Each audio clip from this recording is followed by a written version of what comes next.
ഇനി നമ്മൾ ദേശീയ വാർത്തകളിലേക്കാണ് കടക്കുന്നത്. ചെങ്കോട്ട സ്ഫോടനത്തിൽ കസ്റ്റഡിയിലുള്ള ഭീകരരിൽ നിന്ന് നിർണായകമായ വിവരങ്ങൾ ശേഖരിച്ചിരിക്കുകയാണ് NIA. കൂടുതൽ ഡോക്ടർമാരിലേക്ക് അന്വേഷണവും വ്യാപിപ്പിക്കുന്നുണ്ട്. അന്വേഷണ സംഘത്തിന്റെ തീരുമാനം ഇതാണ്. അൽ-ഫലായിലും സഹറാൻപൂരിലും ആണ് പ്രധാനമായും ഇപ്പോൾ അന്വേഷണം കേന്ദ്രീകരിച്ചുകൊണ്ടിരിക്കുന്നത്. ഡോക്ടർമാരായ മുസമിൽ, ആദിൽ, ഷഹീന എന്നിവരെ ഇന്ന് ചോദ്യം ചെയ്യുന്നത് തുടരും. അതേസമയം നൗഗാം സ്ഫോടനത്തിൽ 2 കിലോയോളം സ്ഫോടക വസ്തുക്കളാണ് പൊട്ടിത്തെറിച്ചത് എന്നതാണ് വിവരം.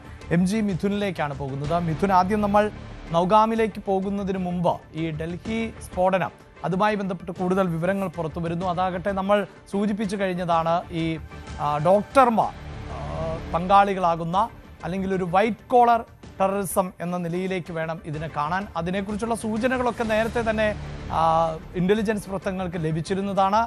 പല പദ്ധതികളും ആസൂത്രണം ചെയ്തത് തടയിട്ടതാണ്. പക്ഷേ പലപ്പോഴും നമുക്കറിയാമല്ലോ, ഇത്തരം വിഷയങ്ങളിലൊക്കെ കേന്ദ്ര ഏജൻസികൾ ഇടപെടുമ്പോൾ വലിയ പ്രതിഷേധങ്ങളുണ്ടാകും. അവർ സമൂഹത്തിൻ്റെ മുഖ്യധാരയിൽ നിൽക്കുന്നവരാണ്, ഉന്നത വിദ്യാഭ്യാസമുള്ളവരാണ്, ഡോക്ടർമാരാണ്. അവരെയൊക്കെ മോണിറ്റർ ചെയ്യുമ്പോൾ പോലും അതൊരു മനുഷ്യാവകാശ ലംഘനമെന്ന നിലയിലേക്കൊക്കെ ചർച്ച ചെയ്യപ്പെടാവുന്ന സാഹചര്യം ഉണ്ടാകും. തെളിവുകൾ അത്രമേൽ ശക്തമല്ല എങ്കിൽ അതൊക്കെ വേട്ടയാടൽ എന്ന തരത്തിൽ പോലും വാദമുണ്ടാകും. പക്ഷേ ഇപ്പോഴെന്താണ് മനസ്സിലാകുന്നത്? ഇവർ കൃത്യമായി ഭീകരപ്രവർത്തനത്തിന് പിന്നാലെ പോയവർ എന്ന് തന്നെയാണോ കേന്ദ്ര ഏജൻസികളുടെ കണ്ടെത്തൽ? അഭിലാഷ്, തീർച്ചയായും അങ്ങനെ ഒരു കണ്ടെത്തൽ തന്നെയാണ്, അല്ലെങ്കിൽ അത്തരത്തിലുള്ള കൃത്യമായ വിവരങ്ങൾ തെളിവുകൾ സഹിതം ഇത്തരത്തിൽ NIA സംഘത്തിന് ലഭിച്ചിരിക്കുന്നു എന്നതാണ് നമുക്ക് ലഭ്യമാകുന്ന വിവരം. അതായത് കഴിഞ്ഞ ദിവസം ഈ ഡോക്ടർമാരായിട്ടുള്ള മുസമ്മിലിനെയും ഷഹീനെയും ഒപ്പം തന്നെ അദീലിനെയും അടക്കം കസ്റ്റഡിയിൽ വാങ്ങുകയും കൂടുതൽ ചോദ്യം ചെയ്യുകയും ചെയ്തു. ഇവരിൽ നിന്നാണ് കൂടുതൽ പേരിലേക്ക്, അതായത് കൂടുതൽ ഡോക്ടർമാർ ഇതിൽ ഉൾപ്പെട്ടിട്ടുണ്ട് എന്നുള്ള നിർണായകമായിട്ടുള്ള വിവരം ലഭിക്കുന്നത്. അതിന് ഭാഗമായി ഇന്നലെ രാവിലെ തന്നെ ഇത്തരത്തിൽ പത്താൻകോട്ടിൽ നിന്ന് ഒരു ഡോക്ടർ, അതായത് റയീസ് അഹമ്മദ് എന്ന ഒരു ഡോക്ടറിലെ ആദ്യം പിടിയിലാകുന്നു. അയാൾ ഇപ്പോൾ കസ്റ്റഡിയിലാണുള്ളത്. അയാളെ കൂടുതൽ ചോദ്യം ചെയ്യുകയാണ്. അതിനുശേഷം വൈകിട്ടോടുകൂടി 2 ഡോക്ടർമാർ കൂടി ഇതിന്റെ ഭാഗമായി കസ്റ്റഡിയിലാകുന്ന ഒരു സ്ഥിതിവിശേഷം. അങ്ങനെ കൂടുതൽ ഡോക്ടർമാർ സംശയത്തിന്റെ നിഴലിലേക്ക് പോകുന്നു എന്നുള്ളതാണ് നമുക്ക് മനസ്സിലാക്കാൻ സാധിക്കുന്നത്. അതായത് ഈ ഉമർ നബിയുടെ ഫോൺ കേന്ദ്രീകരിച്ച് ചില അന്വേഷണങ്ങൾ നടത്തിയിരുന്നു.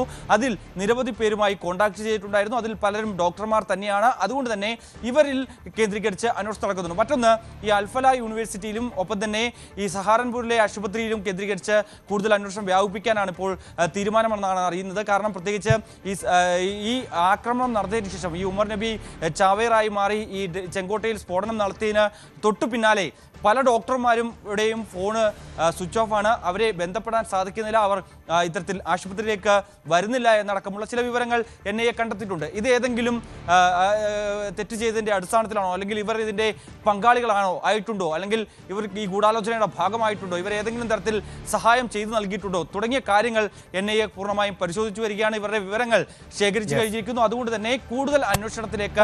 ഈ നൗഗാമുമായി ബന്ധപ്പെട്ട് അവിടെ 2 കിലോയോളം ആണല്ലോ സ്ഫോടക വസ്തു പൊട്ടിത്തെറിച്ചത് എന്ന് മനസ്സിലാക്കാൻ സാധിക്കുന്നത്. Mithun, Abhilash, 2 kilo ammonium nitrate ആണ് പൊട്ടിത്തെറിച്ചതെന്നാണ് ഇപ്പോൾ ഒരു പ്രാഥമിക നിഗമനത്തിലേക്ക് വന്നിരിക്കുന്നത്. നമുക്കറിയാം, നേരത്തെ 3000 കിലോയോളം വരുന്ന സ്ഫോടക വസ്തുക്കളായിരുന്നു ഫരീദാബാദിൽ നിന്ന് ഈ ഡോക്ടർമാരെ സംഘത്തിൽ നിന്ന് പിടിച്ചെടുത്തത്. ഇവ മുഴുവൻ അങ്ങോട്ടേക്ക്, അതായത് നൗഗാമിലേക്ക് കൊണ്ടുപോയി എന്നാണ് ആദ്യം ലഭ്യമായിരുന്ന വിവരം. അതിൽ ഒരു വ്യക്തത വരേണ്ടിയിരുന്നു. പ്രത്യേകിച്ച് കഴിഞ്ഞ ദിവസം DGP മാധ്യമങ്ങളെ കണ്ടപ്പോൾ മറ്റൊരു അട്ടിമറി സാധ്യതയില്ല എന്ന് പറഞ്ഞപ്പോൾ പോലും ഈ പൊട്ടിത്തെറിച്ച് എന്ന് പറയുന്നത് എത്രത്തോളം കിലോഗ്രാം ആണ് എന്നുള്ള കാര്യത്തിലൊരു വിശദീകരണം നൽകിയിരുന്നില്ലായിരുന്നു. അതിലാണ് ഇപ്പോൾ പറയുന്നത് 2 കിലോയോളം വരുന്ന അമോണിയം നൈട്രേറ്റ് പോലുള്ള മാരകമായിട്ടുള്ള സ്ഫോടക വസ്തുക്കളാണ് പൊട്ടിത്തെറിച്ച് അതാണ് വലിയ അപകടത്തിന് ഇരയാക്കിയത് എന്നാണ് ഇപ്പോൾ പറയുകയും ചെയ്യുന്നത്. അതിൽ ഈ പരിക്കേറ്റ് കഴിയുന്നവരിൽ 5 പേരുടെ നില ഇപ്പോഴും അതീവ ഗുരുതരമായി തുടരുന്നു എന്ന് തന്നെയാണ് അവർ പറയുന്നത്. അത് കേന്ദ്രീകരിച്ചുള്ള അന്വേഷണങ്ങൾ നടക്കുന്നുണ്ട്. കേന്ദ്ര ആഭ്യന്തര മന്ത്രാലയം ഇക്കാര്യത്തിൽ ഈ അട്ടിമറി സാധ്യത തള്ളിയെങ്കിൽ പോലും തന്നെ ഔദ്യോഗികപരമായിട്ടുള്ള ഒരു പ്രതികരണം ഇതുവരെയും ആഭ്യന്തര മന്ത്രാലയത്തിന്റെ ഭാഗത്ത് നിന്ന്. തീർച്ചയായും എന്താണ് ഈ സ്ഫോടക വസ്തു എന്നത്, അതിൽ മറ്റ് കെമിക്കലുകൾ ഉണ്ടായിരുന്നു, അങ്ങനെ അതിതീവ്ര ശേഷിയുള്ളതാണോ എന്നതിലൊക്കെ അത് ചിലപ്പോൾ 2 കിലോയാകാം, അല്ലെങ്കിൽ 20 കിലോയാകാം, അല്ലെങ്കിൽ ആയിരക്കണക്കിനാകാം. പക്ഷേ അതിൻ്റെ സ്ഫോടകത്തിൻ്റെ വസ്തുവിൻ്റെ തീവ്രത അനുസരിച്ചിരിക്കും അതിൻ്റെ പ്രഹരശേഷി. അതുകൊണ്ട് തന്നെയാണ് സംശയമുണ്ടായിരുന്നത്. പക്ഷേ എന്തായാലും എങ്കിലും 2 കിലോ സ്ഫോടക വസ്തു പൊട്ടിത്തെറിച്ചപ്പോഴാണ് ഇത്ര വലിയ ആൾനാശമുണ്ടായത് എങ്കിൽ ഭീകരർ കരുതിയിരിക്കുന്നത് അത്രമേൽ വലിയ സ്ഫോടന പരമ്പരകൾ രാജ്യത്ത് നടത്തുക എന്ന ലക്ഷ്യവുമായി തന്നെയാണ് പ്രവർത്തിക്കുന്നത് എന്ന് വേണം മനസ്സിലാക്കാൻ.